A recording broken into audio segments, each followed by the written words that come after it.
Bonjour à tous, dans cette vidéo je vais vous expliquer pourquoi est-ce que je pense que EuroHappy aujourd'hui est une aberration de marché. Depuis son introduction en bourse, donc le 6 mai 2022, vous avez l'action qui s'échange aux alentours des 15 euros. Ensuite vous avez une baisse sur l'année 2023 et si on s'intéresse aux 5 derniers jours, l'action a perdu près de 50% de sa valeur. Pourquoi est-ce que je pense que c'est une aberration de marché? C'est parce que lorsque l'on regarde les résultats semestriels de 2023 ainsi que les résultats annuels de 2022, on peut faire un petit modèle qui certes est très simpliste mais qui permet d'avoir certains ordres de grandeur. Je vous affiche à l'écran le modèle, donc je pars du chiffre d'affaires en millions d'euros en 2022 ici. Il était annoncé une croissance de 8,5% sur l'année 2022. Vous avez l'EBITDA de 2022 qui est de 120 millions, un taux de marge qui est donc de 12,3%, un multiple de valorisation pour ce type d'entreprise qui est de 12, donc vous faites 12 fois les 120 millions d'EBITDA, vous arrivez à 1440. Cette entreprise a été endettée à fin 2022 à hauteur de 25. Vous faites donc l'un moins l'autre, vous avez la valeur de l'entreprise qui appartient à l'actionnaire. Il y a environ 95 millions d'actions en circulation, vous avez donc une valeur de l'action en 2022, si on fait ce petit calcul de valeur intrinsèque qui est autour de 15 euros. Donc jusqu'à maintenant, l'action s'échangeait, on va dire, à un prix relativement raisonnable. Si ensuite on regarde l'année 2023, si on prévoit une croissance du chiffre d'affaires de 0, qui est une hypothèse pessimiste, qu'on prévoit une dégradation des marges, qui est là aussi une hypothèse pessimiste, sachant que dans les différents rapports, ils estimaient 7 à 8% de croissance en termes de taux de marge, 20% en 2026, et dès 2025, ça devait être aux alentours de 18%, voire plus. Donc là, je prends une hypothèse très pessimiste. Un multiple bien plus faible, parce qu'étant donné qu'on n'a plus de croissance du chiffre d'affaires, ni de croissance de la marge d'EBITDA, on est prêt à payer moins cher cette entreprise. On arrive donc à une valeur d'entreprise de 820.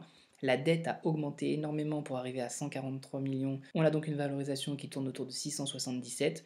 On a toujours le même nombre d'actions en circulation, on a donc une valeur de l'action autour de 7,13 €. Et si on va un peu plus loin dans ce raisonnement et qu'on estime la fin d'année 2024 et la fin d'année 2025, toujours en gardant une croissance à 0% et en admettant que la marge arrive à se stabiliser et à remonter un peu en dessous de ce qui était fait en 2022, mais toujours très loin des 18% dès 2025 et 20% en 2026, on arriverait, avec la même méthode de calcul, à une valeur de l'action de 8,36 €. En faisant un calcul de taux de retour sur investissement, je tourne cette vidéo le 12 octobre. Si vous achetez l'action à 5,70 €, vous vous retrouvez avec potentiellement, en faisant une vente en 2025, une vente à 8,36 €. J'ai même pas pris en compte les éventuels dividendes là-dedans.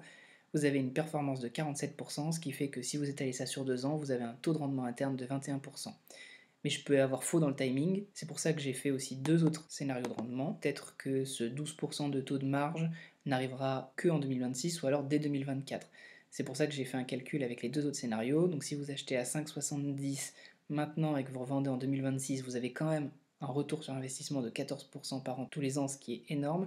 Et alors, si ça arrive dès l'année prochaine, bah forcément, vous avez une performance de 47% qui est faite sur une année, vous avez 47%. Pourquoi est-ce que je pense que c'est une opportunité? C'est parce que dans l'intégrité de ma modélisation au-dessus, je n'ai pris que des hypothèses négatives. Pas de croissance du chiffre d'affaires, un taux de marge qui est relativement faible, en tout cas qui n'est pas autant en croissance que ce qui a été attendu, un multiple d'EBITDA qui est très faible par rapport à ce qu'on peut observer dans le secteur. Ce n'est que des hypothèses négatives, et même avec des hypothèses négatives, on arrive avec un taux de rendement au minimum de 14% et au maximum de 47%. Personnellement, je pense que je commencerai à alléger ma position peut-être autour de 7,50 €, parce que c'est possible que dans ma modélisation, il y a plein de choses que j'ai pas vues. D'ailleurs, si vous avez vu des choses que j'ai pas pris en compte, n'hésitez pas à me le dire en commentaire. Et aussi, pourquoi est-ce que je compte alléger autour de 7,50 €? C'est parce que personnellement, j'ai un prix de revient autour des 5,03 €, et donc tout de suite, ça me fait un retour sur investissement qui est beaucoup plus important, et je peux me permettre de ne pas capter la totalité de la hausse et de faire quand même une très belle performance. Si ce type de format, beaucoup plus court que d'habitude,